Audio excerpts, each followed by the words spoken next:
बात आजादी के कुछ सालों बाद की है, जब गांव में साइकिल भी किसी अमीर आदमी के पास मिलती थी। उत्तर प्रदेश के कासगंज में रहता था गबरू। गबरू गांव में सबसे ज्यादा चर्चित रहता था, सिर्फ और सिर्फ अपनी कम हाइट की वजह से। गबरू के घर में उसके पिताजी रहते थे, जो कि गांव के ही एक चौपाल पर नाई का काम करते थे, और माता का देहांत बचपन में ही हो गया था। एक दिन सुबह सुबह, अरे गबरू, कहाँ गया? उठ जा गबरू, सूरज सर पे चढ़ाया है। गाय के लिए चारा ही काट ला, बाकी तो कुछ तेरे बस का है नहीं। इस बुढ़ापे में सब काम मुझे ही करना पड़ रहा है। बापू क्या हो गया? इतना अच्छा सपना देख रहा था। पता है, सपने में मेरे पास भी साइकिल थी और पूरे गांव में इधर उधर सब जगह गबरू के चर्चे थे। गबरू के आहा, सारे गांव वाले गबरू के आगे पीछे घूम रहे थे। नालायक, बस ख्याली पुलाव पकाता रहा कर, भाग यहाँ से।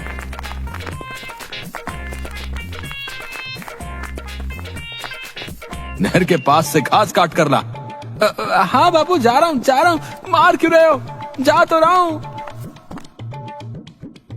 गबरू मस्ती से गाना गुनगुनाते हुए हाथ में दाती पकड़े हुए नहर की तरफ जा रहा है। आजा रे गोरी, बैठ गबरू की साइकिलिया पे। आजा रे गोरी, बैठ गबरू की साइकिलिया पे। गबरू की साइकिलिया पे, गबरू की साइकिलिया पे। आजा रे गोरी, बैठ गबरू की साइकिलिया पे। खेत के किनारे। अरे ये आवाज कहाँ से आ रही है ससुरी? कोई तो दिख नहीं रहा है। ए हरिया, नीचे देख नीचे। हम तुमको नजर नहीं आ रहे का? हैं? जानबूझकर मेरा मजाक मत बनाया करो, नहीं तो इस दाटी से टांगे काट देंगे, बता रहे। हाँ। अरे गबरू भैया, गुस्सा काहे को होते हो? आप इकलौते ही तो हो हमरे कासगंज की शान, जो खेतों के बीचों बीच कहीं भी जाओ किसी को पता नहीं चलता है।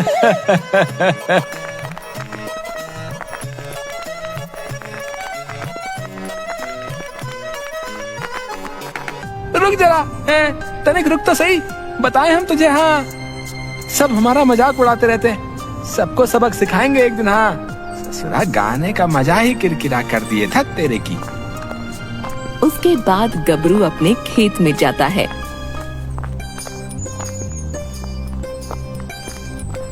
और घास काटने लगता है।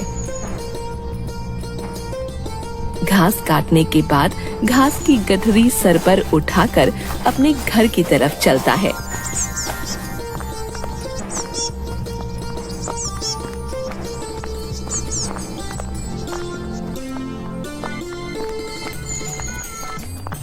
रास्ते में राधू और झींगा दोनों दूर से आते गबरू को देखकर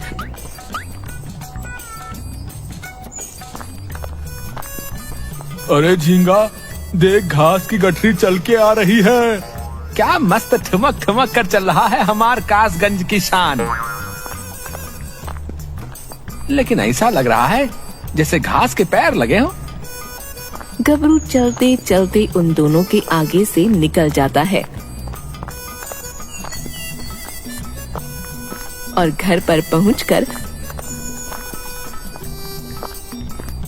आंगन में घास पटकते हुए, क्या जिंदगी हो रखी है, जिसको देखो वही हमार मजाक बनाने में लगा है। बताओ, काश एक साइकिल आ जाए मेरे पास, सबके मुंह बंद करवा दूंगा और उस पर बैठ बड़ा भी दिखूंगा। हाँ।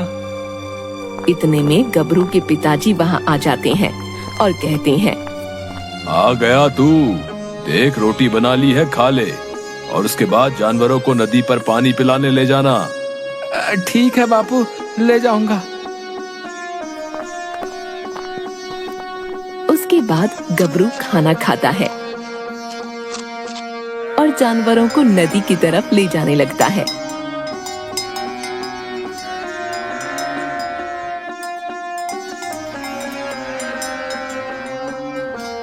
रास्ते में जमींदार का लड़का साइकिल पर गबरू के सामने।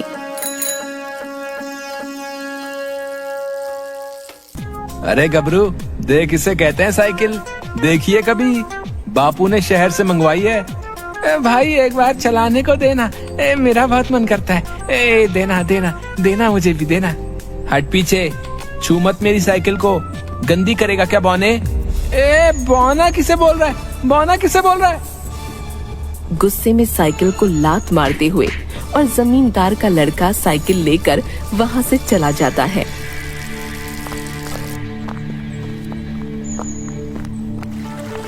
थोड़ी देर बाद नदी के किनारे सारे जानवर पानी पी रहे होते हैं।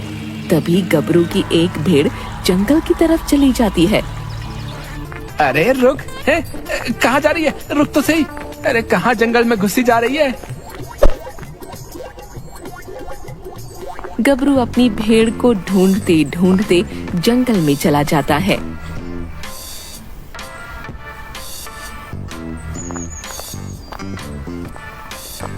और कुछ ही दूरी पर उसकी भेड़ दो चट्टानों के पीछे जाती हुई दिखती है।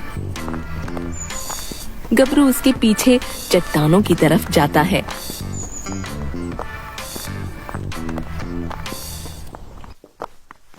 और वहाँ पर उसे एक बहुत पुराना ट्रैक्टर दिखता है। अरे बाप रे, ये क्या है? और यहाँ कैसे? ये किसका होगा? अरे जो भी हो, चीज कमाल की है। ये तो है मोटर गाड़ी, अंग्रेजों के जमाने की। अब से ये मेरी है, इसको एकदम चमका कर चलाऊंगा। हे ऊपर वाले, कमाल हो गया। गबरू उस पुराने ट्रैक्टर को अच्छे से साफ करता है।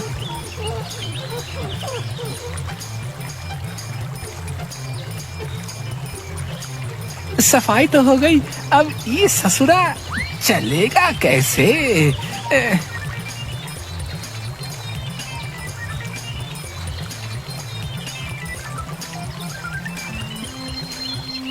अरे बहुत थक गया, अब इसे कल को देखूंगा कि कैसे चलेगा। आज घर चलता हूँ, बहुत देर हो गई, बापू गुस्सा करेगा। गबरू झट से अपने जानवर इकट्ठे करके घर की तरफ निकलता है।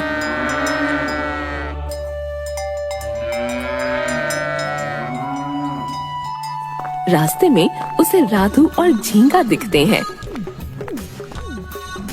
अरे दोनों हमेशा समय पर बात करते रहते हो, कोई काम धंधा कर लिया करो, निकम्मे कहीं के। अरे झींगा, इसे क्या हुआ आज? इससे पहले कभी इसकी जुबान इतनी नहीं चली। फुसफुसा क्या रहे हो रे? हैं? कुछ दिनों में बताता हूँ गबरू चीज क्या है। हाँ, समझे?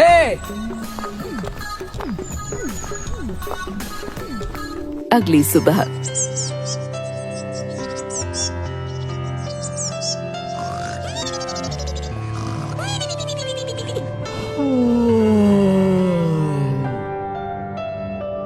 गबरू सुबह सुबह उठकर बापू, मैं जानवरों को पानी पिला कर लाता हूँ। इतनी सुबह सुबह क्यों रे? हैं? पानी दोपहर में पिलाते हैं हम। आज क्या हुआ? सुबह सुबह पानी पिला कर लाता हूँ, बाकी के काम कौन निपटाएगा? तभी गबरू कासगंज के चौपाल पर जा बैठता है और थोड़ी देर में कुछ बच्चे भागते हुए जा रहे हैं। ए लालू, ए सुंदर, ए थामा थामा, रुको रुको। ए कहाँ को गोली तीर भागे जा रहे हो? हैं सबके सब हैं? अरे आपको नहीं पता का? गांव में जमींदार की यहाँ कोई मोटर गाड़ी वाला आया है, वही देखने जा रहे हैं। हाँ। इतना बोल सारे बच्चे वहाँ से भागते हुए जमींदार के यहाँ चले जाते हैं। बेचारा गबरू भी न चाहते हुए चोरी छुपे जमींदार के घर के बाहर लगी भीड़ को देखता है कि एक मोटर गाड़ी को घेरे सारे गांव वाले खड़े हैं। अच्छा जमींदार जी, अब हमें चलना चाहिए, शाम होने से पहले शहर भी पहुंचना है, इजाजत दीजिए। अरे आपका बहुत बहुत धन्यवाद जो हमारे गांव में आप अपनी मोटर गाड़ी लेकर पधारे। ये तो कासगंज का सौभाग्य है इसके बाद बाबू गाड़ी में बैठ गया और गाड़ी की चाबी लगाकर गाड़ी स्टार्ट कर वहाँ से निकल गया। ये सब कुछ गबरू पूरे ध्यान से देख रहा था। गबरू वहाँ से भागता हुआ जंगल जा पहुँचा जहाँ पर ट्रैक्टर खड़ा था। अब देखता हूँ ये कैसे नहीं चलता। हाँ, गबरू ने ट्रैक्टर पर बैठ उसमें लगी हुई चाबी घुमाई और ट्रैक्टर स्टार्ट हो गया। अरे वाह, ये तो आवाज कर रहा है। अब इसको चलाता हूँ।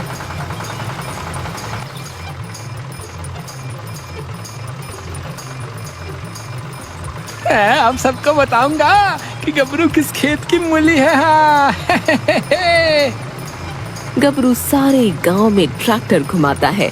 सभी गांव वाले ट्रैक्टर को देख दंग रह जाते हैं। तभी जमींदार का लड़का वहां आता है। अरे ये ट्रैक्टर गबरू के पास कहाँ से आया? हाँ, ट्रैक्टर कहते हैं इको। हाँ हाँ, तुम्हारे पास कहाँ से आया ये? वो पहाड़ी वाले बाबा हमको वरदान दिए हैं, उनके आशीर्वाद से हमें ये ट्रैक्टर मिला। हाँ, अच्छा, वो तो सही है, पर हम लोगों को भी ऊपर बैठा लो। हाँ, क्यों नहीं, आओ सब लोग आ जाओ। सब लोग गबरू के ट्रैक्टर पर बैठकर पूरा कासगंज घूमते हैं। गबरू कभी ट्रैक्टर को नदी में उतार देता तो कभी गन्ने के खेतों में। गबरू का ट्रैक्टर देखने में बहुत आलीशान और सुंदर ट्रैक्टर था। कई घंटों तक ट्रैक्टर चलने के बावजूद उस ट्रैक्टर का डीजल खत्म ही नहीं हो रहा था। उसके बाद गबरू अपने खेत उसी ट्रैक्टर से जोतने लगा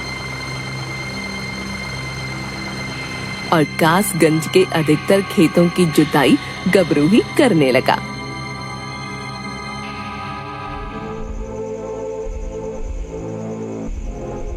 एक रात गबरू के आंगन में ट्रैक्टर खड़ा है और गबरू और उसके पिताजी आंगन में लगी चारपाई पर लेटे हुए। बापू, एक बात पूछनी है आपसे। हाँ पूछो बेटा, क्या बात है? ये जो ट्रैक्टर है ये चलता कैसे है? ईंधन से, और कैसे चलेगा? लेकिन मैंने तो कोई ईंधन इसमें नहीं डलवाया और इसे चलते हुए भी कई दिन हो गए। अब गबरू, ये बात तो हमने सोची ही नहीं। बिना डीजल के भला कोई मोटर गाड़ी कैसे चलेगी? बापू, कहीं ये कोई जादू आदू तो नहीं है? अब सो जा, कल बात करेंगे इस बारे में। जो भी है हमारे लिए तो अच्छा ही है। अगली सुबह गांव का एक आदमी गबरू के घर पर। गबरू भाई, मुझे अपना खेत जुतवाना है, आप जोत देंगे? हाँ, जोत तो देंगे, पर अब भाड़ा ज्यादा देना होगा। भाई, मेरा बैल बीमार है, इसलिए आपके पास आया था। इतना भाड़ा तो मैं नहीं दे पाऊंगा, कुछ तो कम कीजिए। आपको खेत जुतवाना है तो भाड़ा तो यही लगेगा, बाकी आपकी मर्जी। अब गबरू को घमंड हो गया था कि उसके पास जो ट्रैक्टर है वैसा किसी के पास नहीं, और अब वो हर किसी से मनचाहा भाड़ा लेने लग गया। पूरे कासगंज में गबरू के ट्रैक्टर के चर्चे थे। एक दिन गबरू खेत जोत रहा था, तभी अचानक ट्रैक्टर बहुत तेज खेत में गोल गोल घूमने लगा। अरे ये क्या हो रहा है? ये ट्रैक्टर नियंत्रित क्यों नहीं हो रहा भाई? बचाओ कोई। अरे बापू।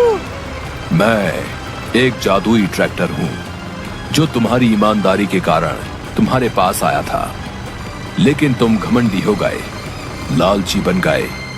अब मैं तुम्हारे पास से जा रहा हूँ और तुम पहले जैसे ही साधारण गबरू बनकर रहो। सबके ताने और बातें सुनो। नहीं, आप ऐसा मत कीजिए। हमसे बहुत बड़ी गलती हो गई है, जो हम लालच में आ गए बता रहे हैं। आप हमें छोड़कर कहीं मत जाइए। हम आपसे वादा करते हैं कि आज के बाद ईमानदारी से और बिना किसी लालच के सबकी मदद करूंगा। मैं बता रहा हूँ। ठीक है, मैं तुम्हें एक मौका और देता हूँ। और इस तरह वो ट्रैक्टर रुक जाता है। गबरू को अपने किए पर बहुत पछतावा था, और उसके बाद गबरू पूरे कासगंज में सबकी जमीन की जुताई फ्री में करने लगा और सब गबरू की तारीफ करने लगे।